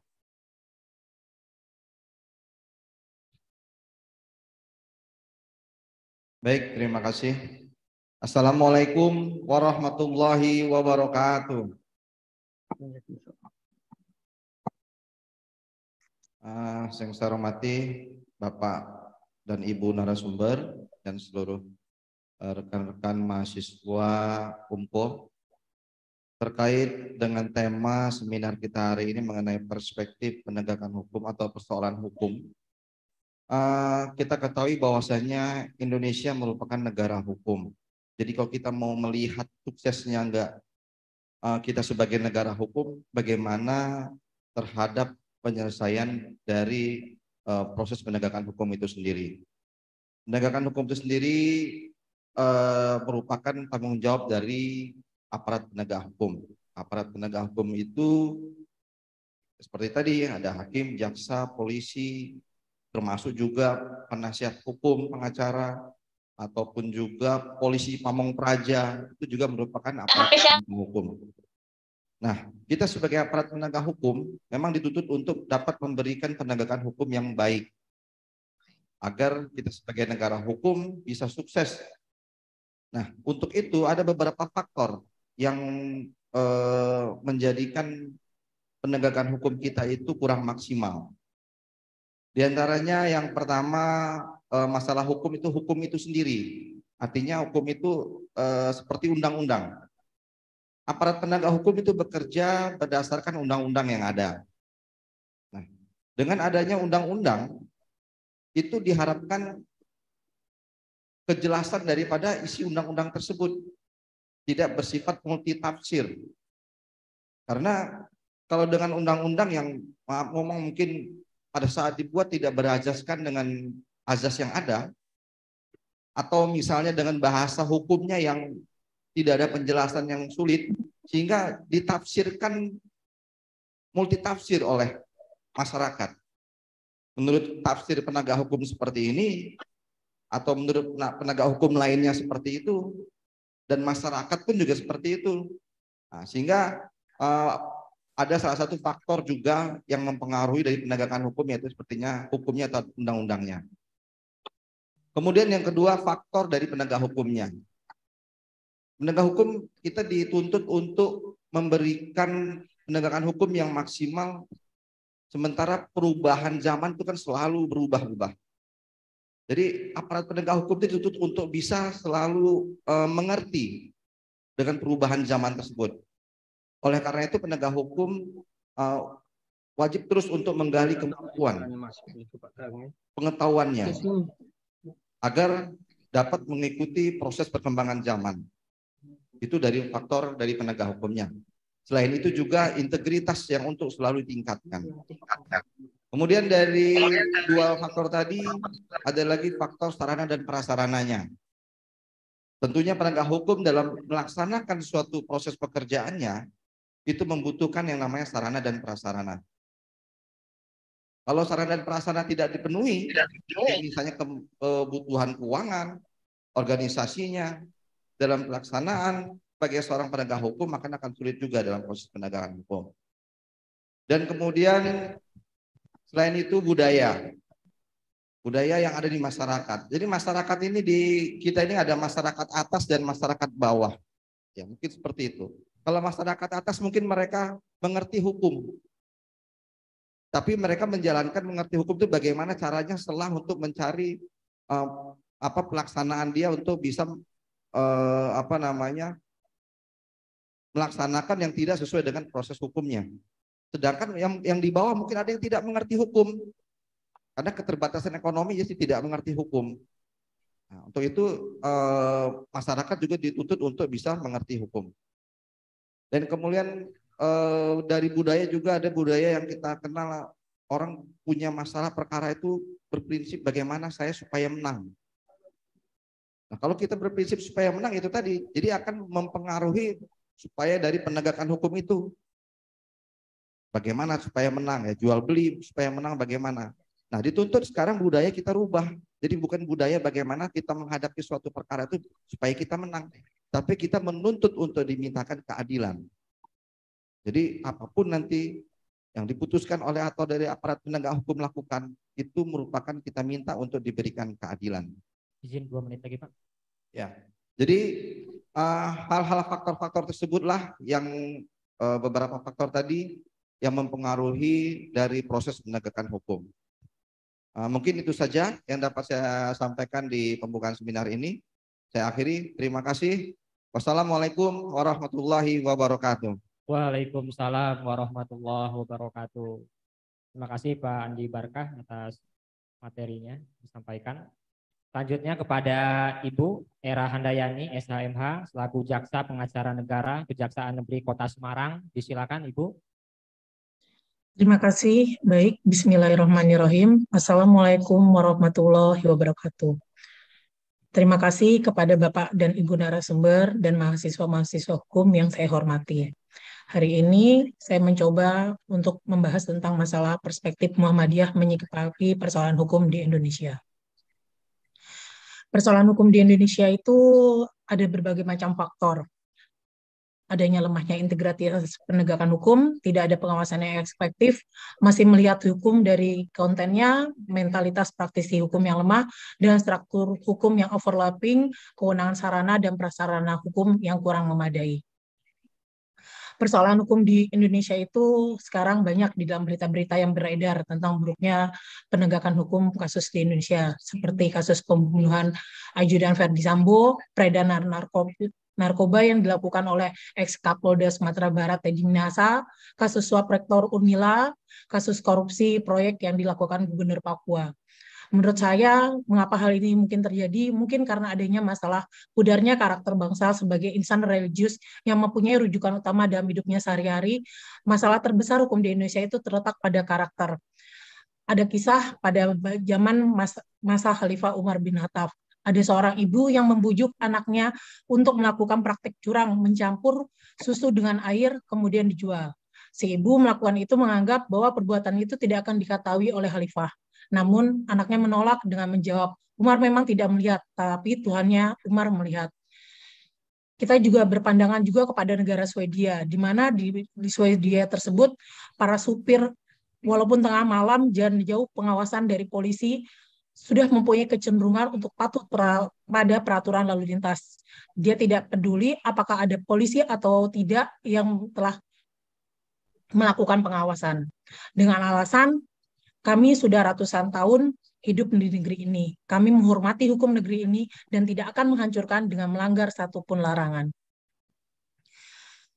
Di sini saya mempunyai harapan kepada Muhammadiyah yang berperan.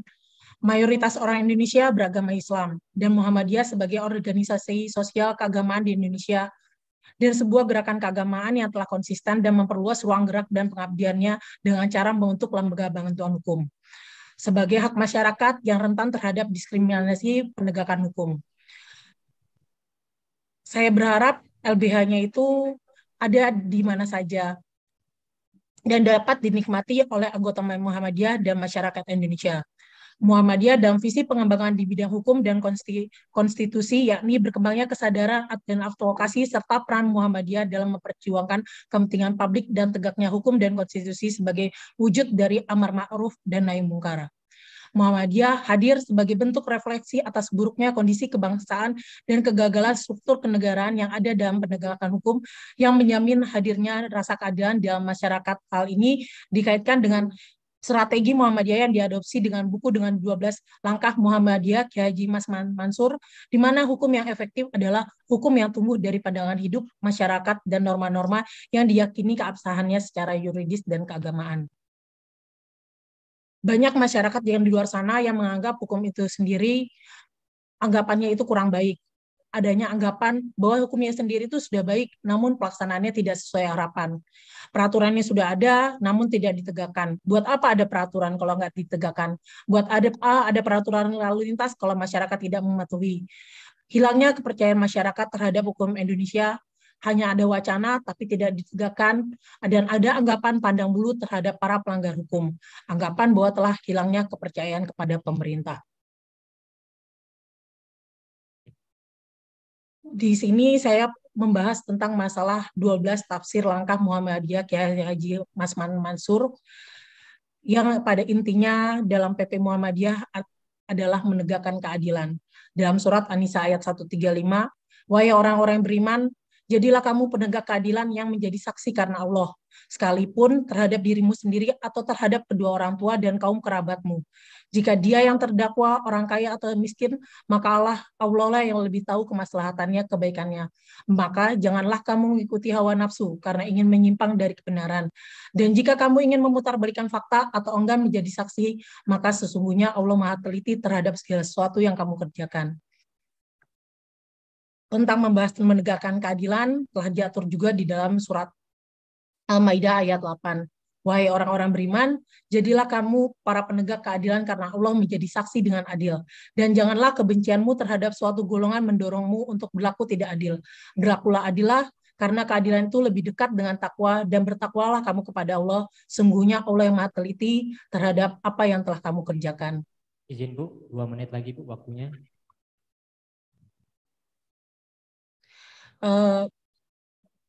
Di sini saya membahas tentang masalah permasalahan hukum di Indonesia. Tujuan hukum itu meliputi 3 hal yang telah dijelaskan juga, adanya keadilan, kemanfaatan, dan kepastian.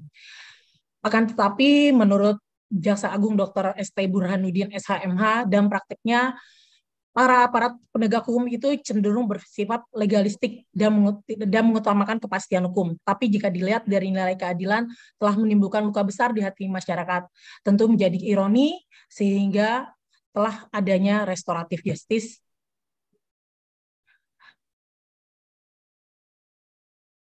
Ini saya skip.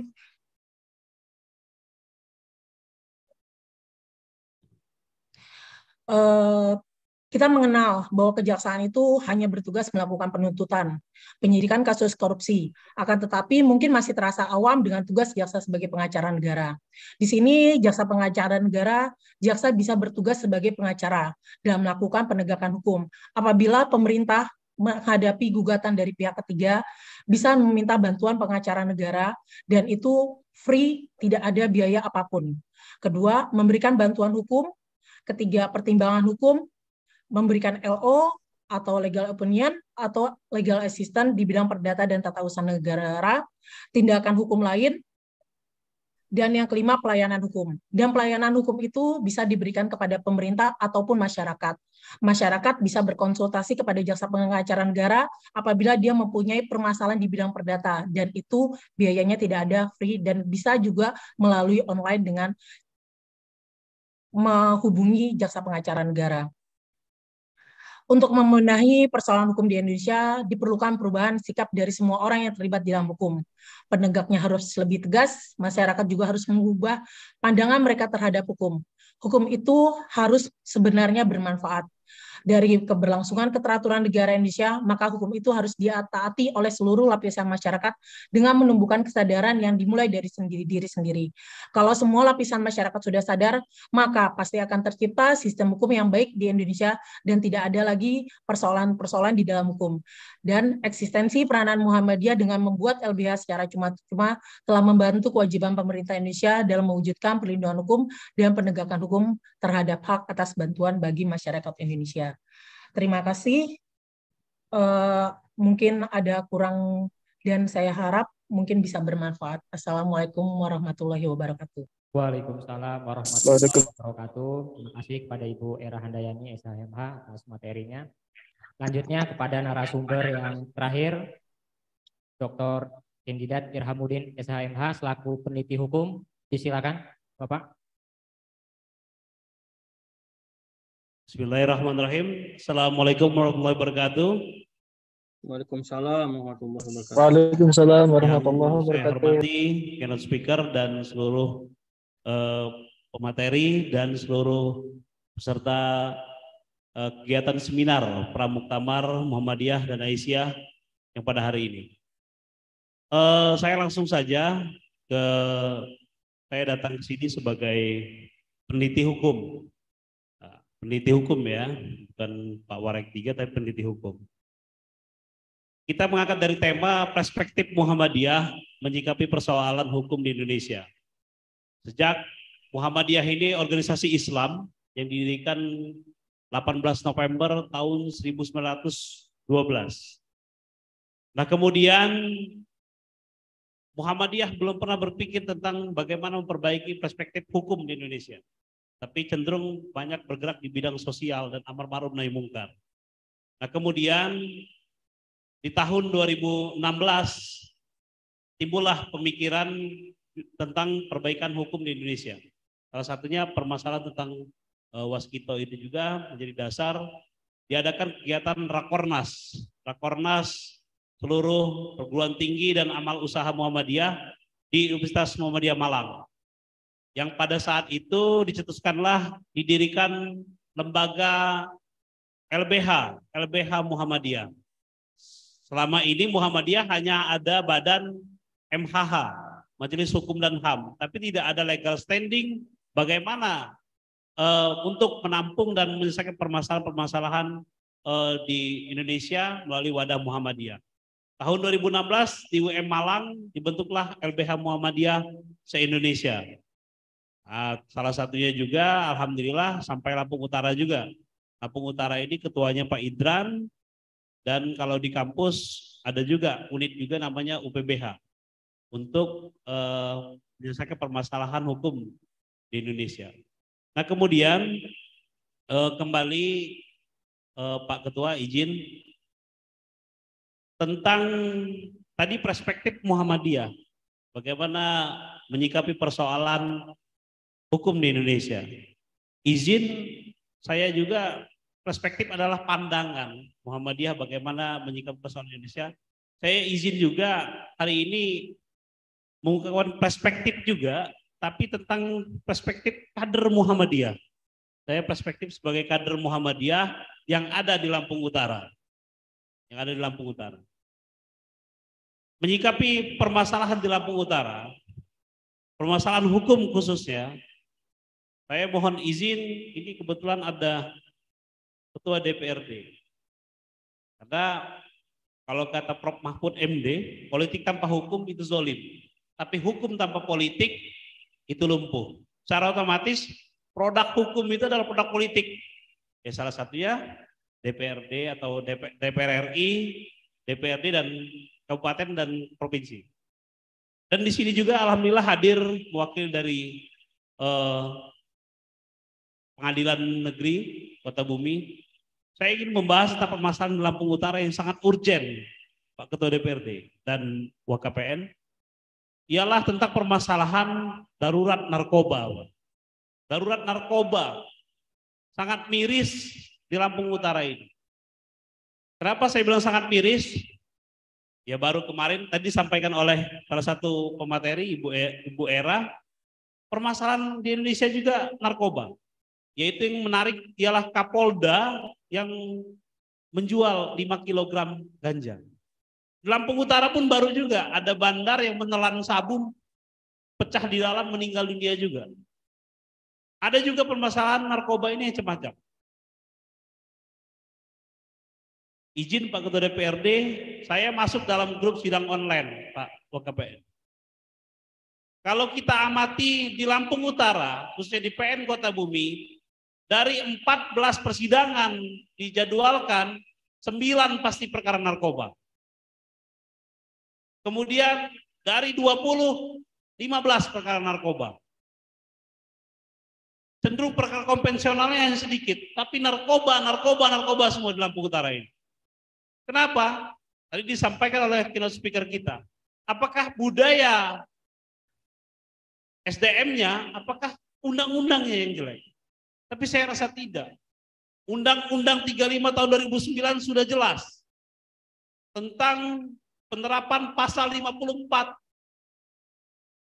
tentang undang-undang narkotika. Pengguna narkotika itu wajib rehabilitasi. Wajib rehabilitasi. Jelas itu.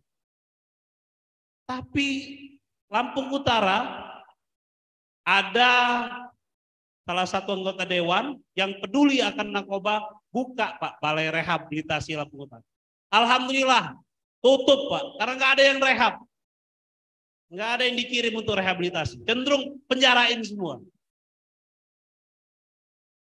Saya meminta kepada, ini kebetulan ada WKPN, Ketua DPRD, syarat rehabilitasi itu jelas Pak. Yang pertama, dia harus pasal 127 murni. 127 murni.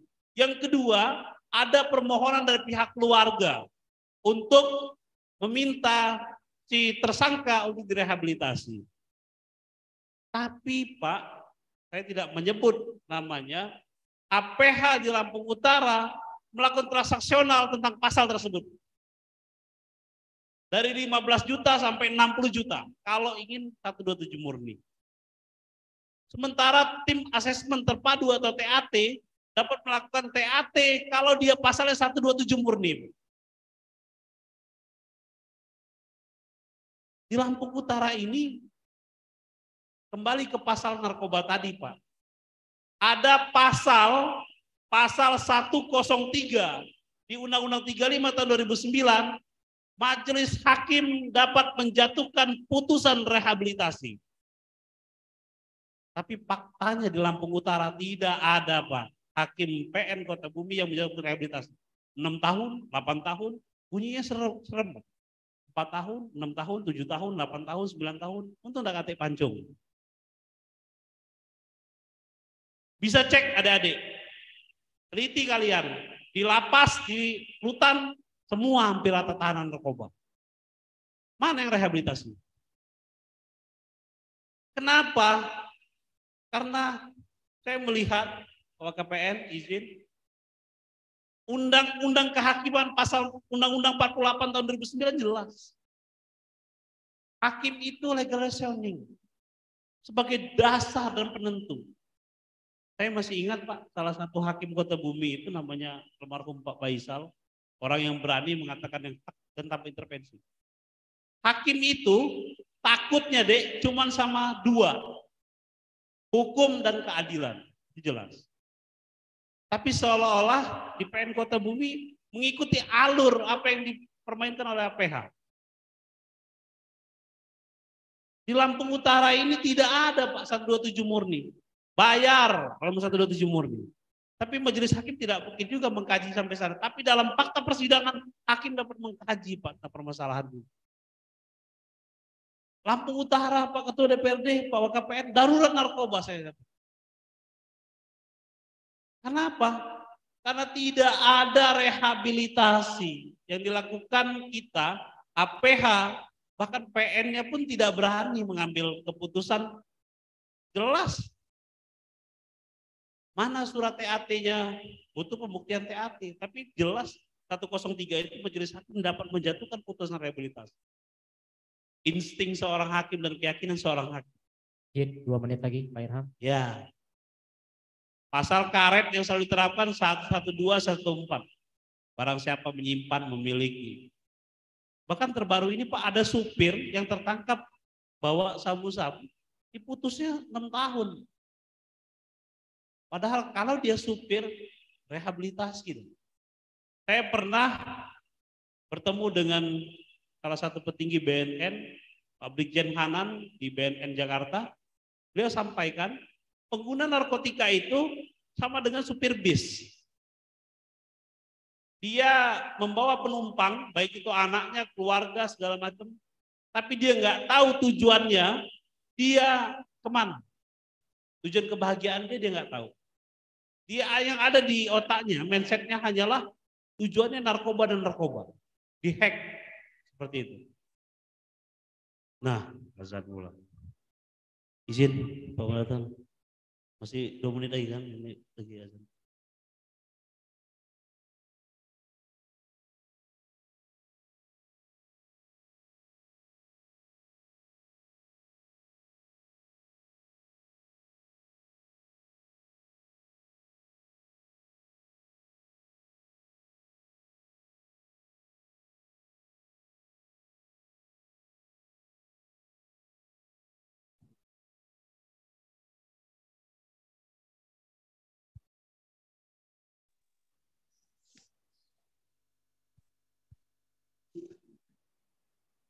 Iya ya.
Silakan Pak. Terima kasih. Izin melanjutkan KPN.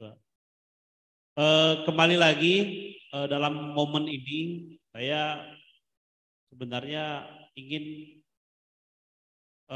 mengungkapkan perspektif permasalahan saya kader Muhammadiyah permasalahan di Lampung Utara khususnya. Karena Lampung Utara ini Pak Ketua DPRD, Pak WKPN sangat darurat narkoba.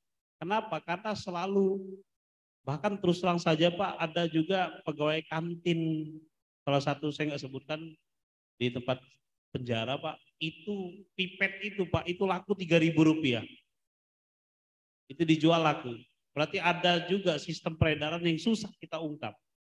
Saya berharap majelis hakim atau PN pun ketika berkas dari Kejaksaan P29 Pak, berikan petunjuk juga Pak.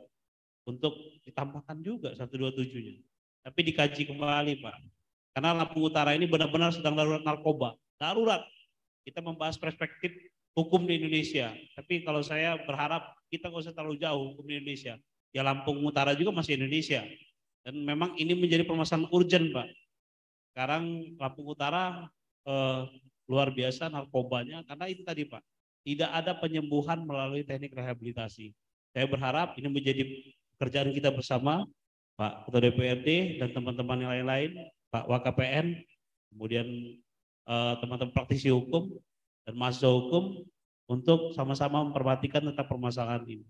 Nah mungkin itu Pak dari saya akhiri bila bisa bilhaq, Astagfirullah khairat. Assalamualaikum warahmatullahi wabarakatuh. Waalaikumsalam warahmatullahi wabarakatuh. Ya silakan Pak Ketua. Baik, saya menambahkan apa yang disampaikan saudara saya Irhamuddin berkaitan dengan narkoba. DPRD Lampung Utara punya inisiasi dan punya gagasan sudah membuat perda tentang rehabilitasi narkoba berkaitan dengan warga dan masyarakat yang tidak mampu. Itu kita rumuskan, kita sudah buat perdanya. Perda itu bisa diambil dari ADD dan DD. Ini tolong bisa dimanfaatkan. Jadi kalau ada keluarga dan masyarakat kita, saudara kita yang terjerat dengan kasus narkoba, ingin rehabilitas, dia tidak punya uang, perda itu mengakomodir ruang untuk diambil dari sumber dana ADD dan DD. Itu sudah ada payung hukumnya, Pak. Terus berkaitan dengan apa yang disampaikan Pak Irhamuddin, itu sangat benar. Waktu itu saya pernah ngurus orang mau rehabilitas. Ada ASN yang ketangkep narkoba di Lampung Utara ini. Tapi kenyataannya memang penyidiknya, Pak. Penyidik yang tidak pernah memberikan ruang rehabilitas itu. Padahal jelas ada peraturannya, ada P4GN. Itu buat kasus narkoba itu tidak semua harus menjalankan hukuman. Nah, mari bersama-sama kita dorong agar APH di Lampung Utara ini benar-benar memberikan ruang untuk orang melakukan rehabilitas. Karena tidak semua pengguna narkoba itu harus dihukum hukuman. Itu saja tambahan, sekian, terima kasih. Terima kasih kepada para narasumber atas paparannya. Bapak Ibu, para peserta seminar yang berbahagia, kita masih ada waktu 20 menit lagi. 20 menit ini kita gunakan untuk tanya jawab seperti itu. Nanti saya silakan pada Bapak Ibu atau para peserta yang ingin bertanya, sebutkan nama, asal, dan mau bertanya kepada siapa. Seperti itu, langsung tertuju ya. Yang di ruangan ini maupun di Zoom saya silakan. Untuk yang pertama saya silakan dulu di ruangan ini. Yang ingin bertanya, saya silakan. Terkait potret yang sudah disampaikan oleh para narasumber. Atau masuk ke Zoom, bisa, nah itu ada yang bisa. Silakan, nggak apa-apa, yang dari Zoom dulu. Itu 2 orang penanya ya, termin pertama ini.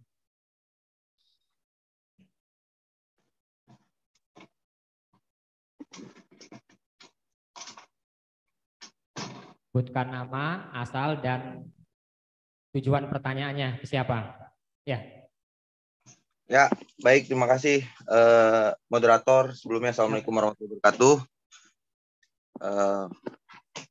Yang saya hormati seluruh narasumber dan juga narasumber ini ada juga senior dari AMM, ada Ketua AMM Lampung Utara dan dari IMM. Nah, perkenalkan, saya Muhammad Habibi selaku Ketua Bidang Riset dan Pengembangan Keilmuan DPP IMM Putra Lampung Utara.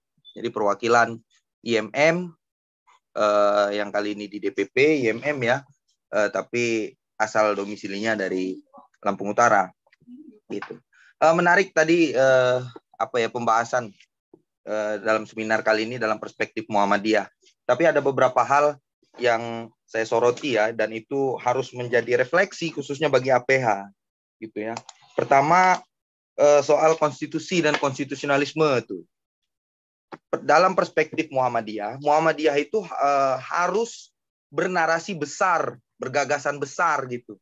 Jangan Muhammadiyah ini seperti LSM, begitu kan? Kadang-kadang terbalik gitu. LSM ini pingin bagaimana merekonstruksi UUD 45, tapi Muhammadiyah ini membahas hal-hal yang seperti itu tadi, hal-hal yang praktis gitu.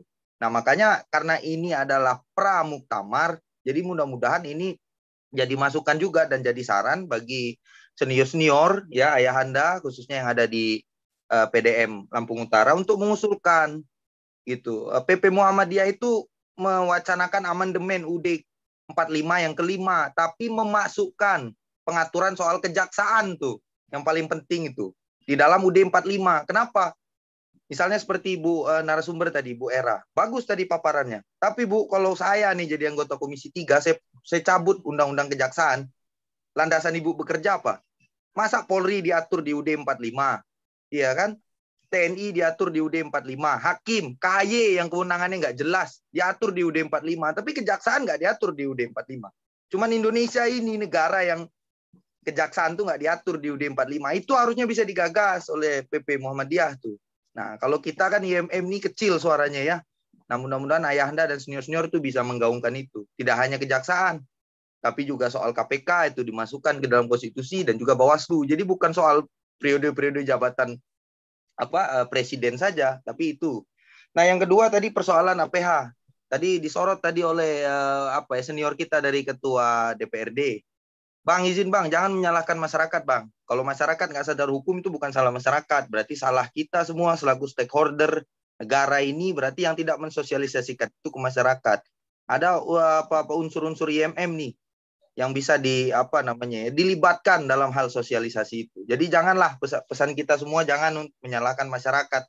Kalau hari ini penegakan persoalan hukum itu tinggi, khususnya di Lampung Utara, itu jangan disalahkan masyarakatnya. Berarti ada problem tuh. Kan ada seperti senior kita tadi Bang Mutadi menjelaskan ada substansi hukum, ada struktur hukum dan kultur hukum. Masyarakat mungkin nggak mengerti substansi hukum. Nah, struktur hukum juga mungkin masyarakat nggak ngerti tugas polisi itu apa, jaksa itu apa, hakim itu apa gitu kan. Nah, makanya perlu disosialisasi dan IMM dan AMM itu bisa dilibatkan ini gitu sebagai anak kandung Muhammadiyah ini, Bang. Nah, selanjutnya tadi dari Kabiro Perundang-undangan Pemda Kabupaten Lampung Utara.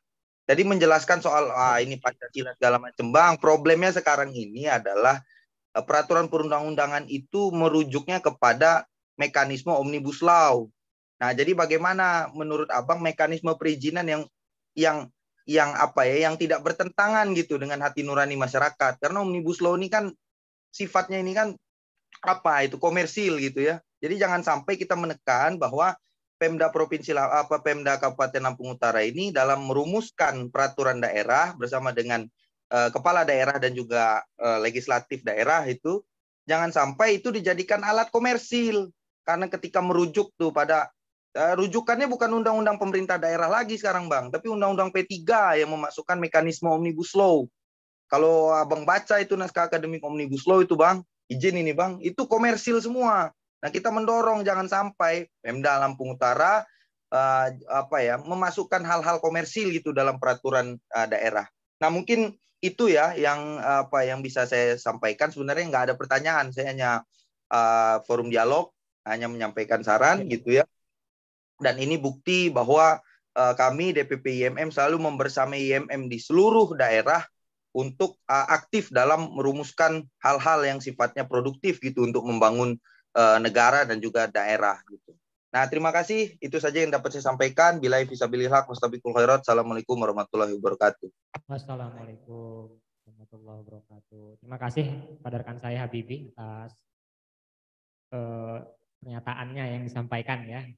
Selanjutnya kepada Bapak Ibu, rekan-rekan peserta yang hadir di ruangan ini, tadi ada yang ngangkat tangannya nih mau bertanya. Silakan, nggak apa-apa, maju aja.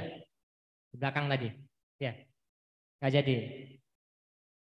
Siap, nggak apa-apa.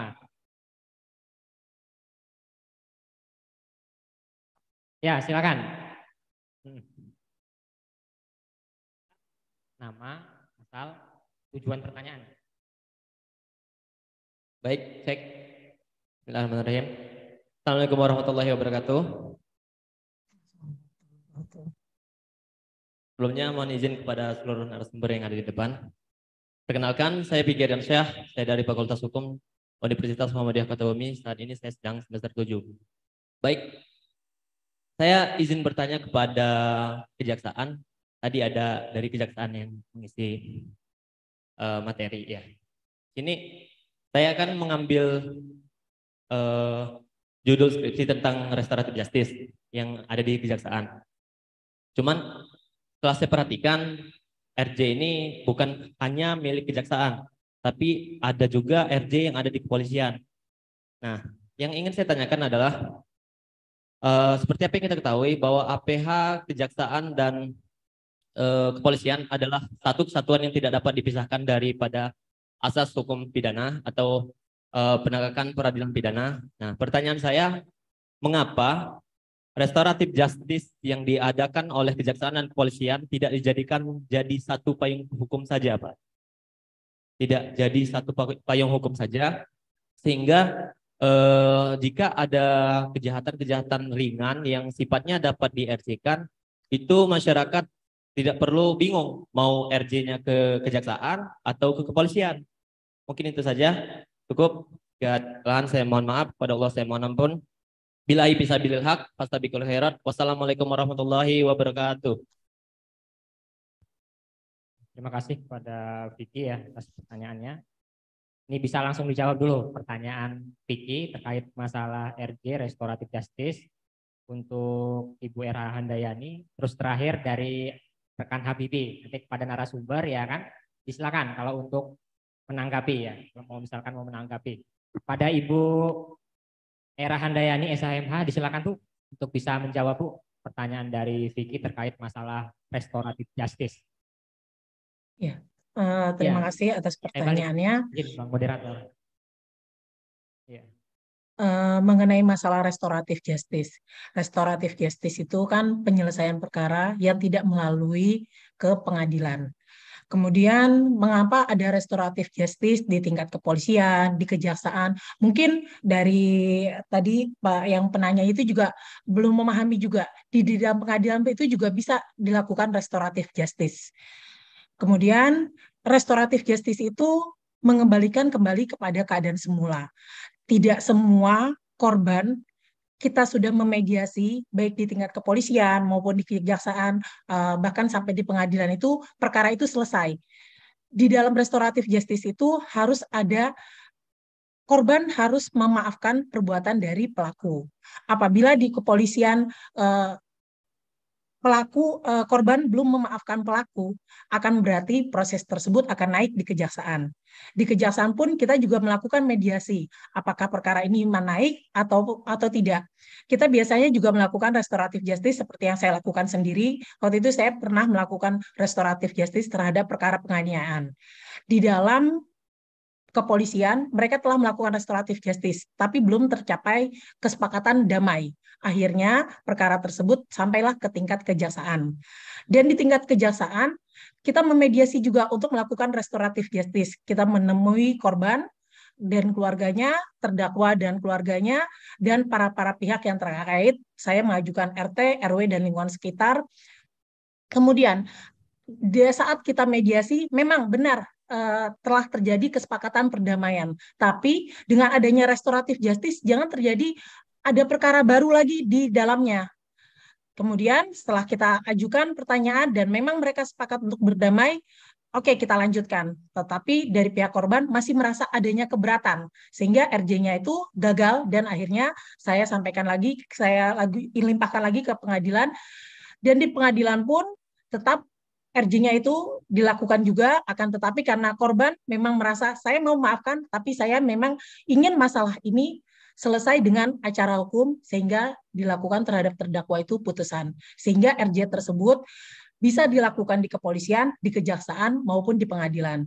Dengan RJ yang ada di pengadilan, seperti yang dilakukan oleh teman saya juga, terhadap perkara lalu lintas, di kepolisian, di kejaksaan, kita tidak ketemu kata sepakat untuk RJ. Akan tetapi pas lagi di pengadilan, akhirnya korban memaafkan, mengingat pelaku juga anak-anak, akhirnya perkara tersebut selesai tanpa melalui upaya proses hukum dengan tuntutan maupun putusan. Mungkin itu dari saya. Ya, terima kasih pada Ibu Erhandayani atas jawabannya. Semoga bisa terjawab pada Vicky atas pertanyaan tadi. Selanjutnya kepada narasumber atas pertanyaan yang pertama, yaitu ada dari Habibie terkait potret ya kan, dan penegakan hukum dan peraturan perundang-undangan sendiri. Ini saya silakan dulu kepada Bang Herman Sarip mungkin ya, yang bisa menjawabnya. Jadi tertuju juga kepada Bang Herman Sarip selaku Biro Hukum Peraturan Perundang-undangan Provinsi Lampung. Pada Bang Herman, disilakan Bang. Kalau masih bergabung di Zoom meeting. Ya, terima kasih kepada Bapak Moderator.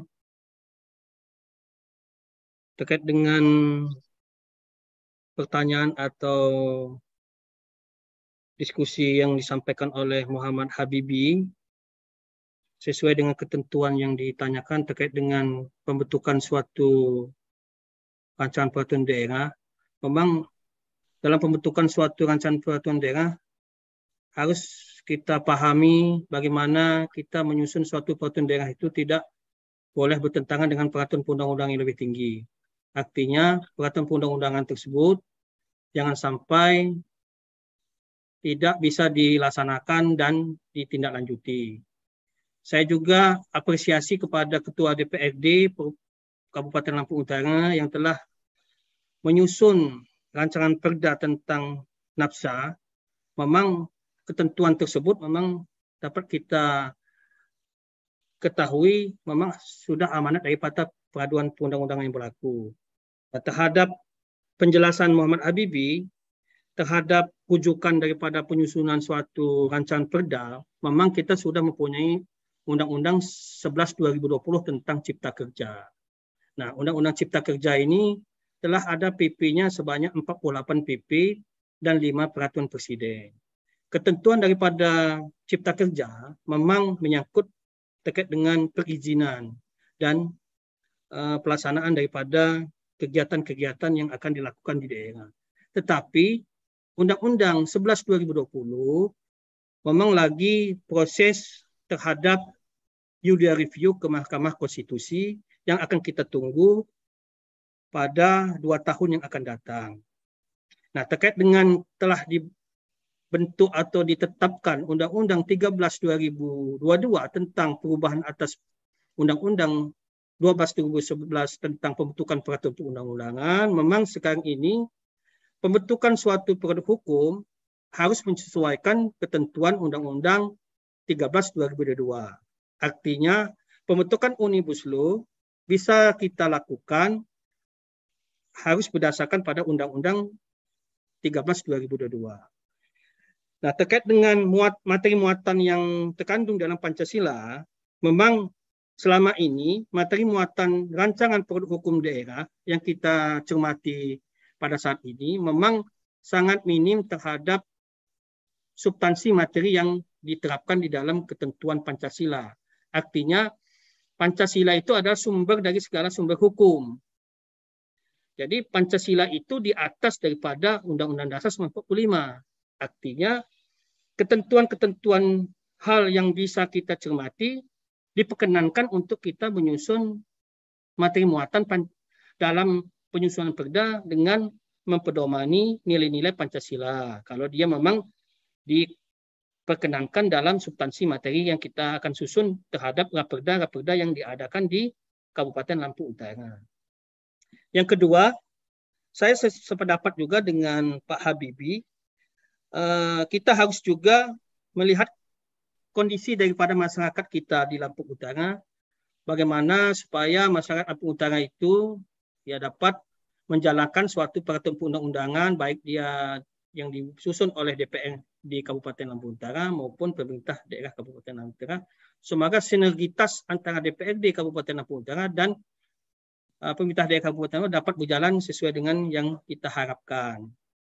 Yang terakhir, saya juga mengucapkan terima kasih kepada panitia juga yang telah memberikan tugas kepada saya, dan juga saya selaku alumni juga pengen juga bersinergi dengan UMKO dan pemerintah Provinsi Lampung. Itu saja yang dapat kami sampaikan. Terima kasih. Wassalamualaikum warahmatullahi wabarakatuh. Waalaikumsalam warahmatullahi wabarakatuh. Terima kasih sekali lagi kepada Bapak Herman Syarif atas tanggapannya. Selanjutnya kepada para narasumber, silakan. Terima kasih kepada Bibi. Saya ingin menanggapi terkait dengan peran Muhammadiyah tadi dalam mendorong memperbaharui beberapa peraturan perundang-undangan yang memang dianggap sudah tidak layak lagi atau bahkan tidak tercantum di dalam UUD 45. Muhammadiyah melalui lembaga hukum dan HAM-nya selalu mengupdate aturan-aturan yang ada di Indonesia. Lembaga Hukum dan HAM itu ketuanya Pak Busro Muqaddas, mantan Ketua KPK. Terakhir kami berkolaborasi waktu itu dengan dari Asosiasi Perguruan Tinggi Hukum, dari Forum Dekan Hukum Perguruan Tinggi Muhammadiyah itu bekerja sama dengan Lembaga Hukum dan HAM PP Muhammadiyah itu melakukan koreksi atau melakukan analisa terhadap rancangan Kitab Undang-Undang Hukum Pidana yang sekarang sedang dirancang atau sedang dibahas di DPR RI. Jadi kami memberikan masukan-masukan bersama dengan Lembaga Hukum dan HAM PP Muhammadiyah terkait dengan beberapa hal yang memang menjadi sorotan masyarakat terkait dengan rancangan KUHP. Kemudian pada saat sebelum Undang-Undang Omnibus Law itu juga disahkan, juga kami dulu membahas itu, membuat FGD terkait dengan beberapa hal yang dimasukkan kepada pemerintah untuk tidak segera mensahkan Undang-Undang Omnibus Law pada saat itu, tapi ternyata tetap disahkan juga. Jadi sudah banyak upaya sebenarnya dilakukan oleh Muhammadiyah. Kemudian saya sepakat kalau nanti Muhammadiyah mendorong supaya kejaksaan juga dimasukkan di dalam UUD 45. Kemudian ada mungkin beberapa hal juga yang mungkin harus diperbaiki di UUD 45, misalnya kalau kita cermati ternyata kepolisian itu, Kapolri itu bertanggung jawab langsung kepada Presiden. Berbeda dengan Kepala Staf Angkatan Darat, Angkatan Laut, dan Angkatan Udara, itu dia bertanggung jawabnya ke Kementerian Hukum, Menteri Pertahanan justru. Jadi artinya ada jenjang yang timpang di situ. Kenapa Kapolri beri akses langsung ke Presiden, sementara yang angkatan bersenjata ini harus melalui Kementerian Pertahanan? Dan itu memang ada di UUD 45. Nah, mungkin hal-hal seperti itu juga yang akan didorong supaya Muhammadiyah melakukan perbaikan atau melakukan amandemen terhadap UUD 45 sehingga bisa merubah yang kira-kira menurut kita ada ketimpangan di situ. Saya kira itu, Pak Habibie, terima kasih. Ya, silakan pada Bapak Wansori untuk bisa menanggapi juga. Ya, baik, terima kasih untuk Adinda Habibie. Terima kasih kritik dan saran masukannya berkaitan dengan bahasa yang kita menyalahkan masyarakat. Tidak ada sedikit pun wakil rakyat itu justru harus menyudutkan masyarakat. Justru dalam kesempatan ini, dalam kegiatan reses, pimpinan DPRD dan anggota DPRD selalu saya ajak untuk bersinergi. Jadi tugas kita bersama untuk memberikan kesadaran hukum masyarakat agar masyarakat itu punya kesadaran hukum, itu menjadi tugas kita bersama, tugas kita semua. Insya Allah DPR bersama pemerintah daerah bersinergi untuk memberikan dan masukan kepada masyarakat berkaitan dengan kesadaran hukum.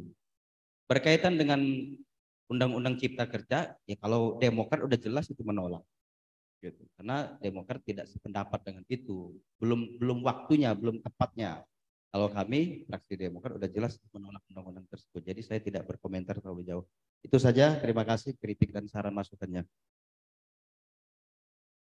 Ya, terima kasih kepada Bapak Wansori atas jawabannya. Selanjutnya kepada narasumber, ada yang mau ditanggapi? Cukup. Cukup ya. Pak Adibar kan cukup ya, Pak. Baik Bapak Ibu, alhamdulillah acara seminar Pramuktamar Muhammadiyah dan Aisyah telah selesai. Di sini saya sebagai moderator mengucapkan banyak terima kasih kepada para narasumber, kepada Bapak Suwardi, kepada Bapak Wansori, kepada Bapak Muhtadli, kepada Bapak Irman Sarip, kepada Bapak Irhamuddin, kepada Bapak Andi Barkah Merdianto, kepada Bapak Ibu Era Handayani telah memberikan waktunya untuk menjadi narasumber pada acara seminar Pramuktamar Muhammadiyah dan Asia dengan tema Perspektif Muhammadiyah Menyikapi Persoalan Hukum di Indonesia. Sekali lagi kami ucapkan terima kasih banyak atas waktu dan materi yang diberikan kepada Bapak Ibu para hadirin yang sudah bergabung baik melalui Zoom maupun luring pada kesempatan hari ini. Kami ucapkan juga terima kasih sebanyak-banyaknya. Lebih kurang saya mohon maaf, pada Allah saya mohon ampun. Fastabikul khairat. Wassalamualaikum warahmatullahi wabarakatuh. Waalaikumsalam warahmatullahi wabarakatuh. Selanjutnya saya serahkan kepada Ako Caniago untuk memandu. Langsung ya, pada para narasumber bisa berdiri di depan Bapak-bapak.